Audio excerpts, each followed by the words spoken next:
Sakal Gunar Vande Guru Sri Charanaravindan.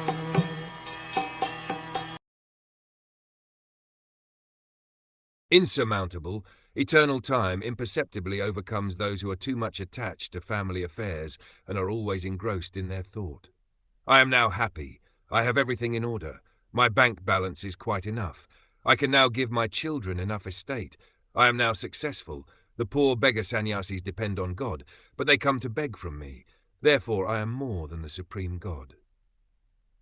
These are some of the thoughts which engross the insanely attached householder who is blind to the passing of eternal time. Our duration of life is measured, and no one is able to enhance it even by a second against the scheduled time ordained by the supreme will. Such valuable time, especially for the human being, should be cautiously spent, because even a second passed away imperceptibly cannot be replaced, even in exchange for thousands of golden coins amassed by hard labor. Every second of human life is meant for making an ultimate solution to the problems of life. Repetition of birth and death and revolving in the cycle of 84 lakh different species of life. The material body, which is subject to birth and death, diseases and old age, is the cause of all sufferings of the living being. Otherwise the living being is eternal. He is never born, nor does he ever die. Foolish persons forget this problem.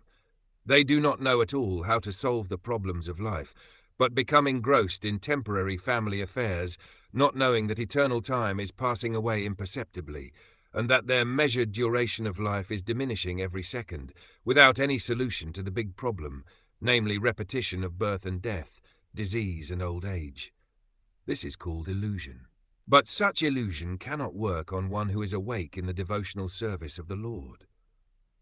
Yudhishthira Maharaj and his brothers the Pandavas were all engaged in the service of the Lord Sri Krishna, and they had very little attraction for the illusory happiness of this material world.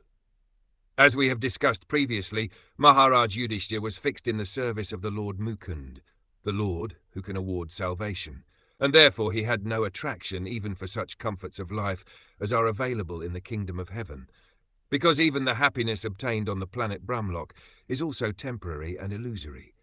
Because the living being is eternal, he can be happy only in the eternal abode of the kingdom of God, Paravyoma, from which no one returns to this region of repeated birth and death, disease and old age. Therefore, any comfort of life or any material happiness which does not warrant an eternal life is but illusion for the eternal living being. One who understands this factually is learned, and such a learned person can sacrifice any amount of material happiness to achieve the desired goal known as Brahm Sukham, or absolute happiness.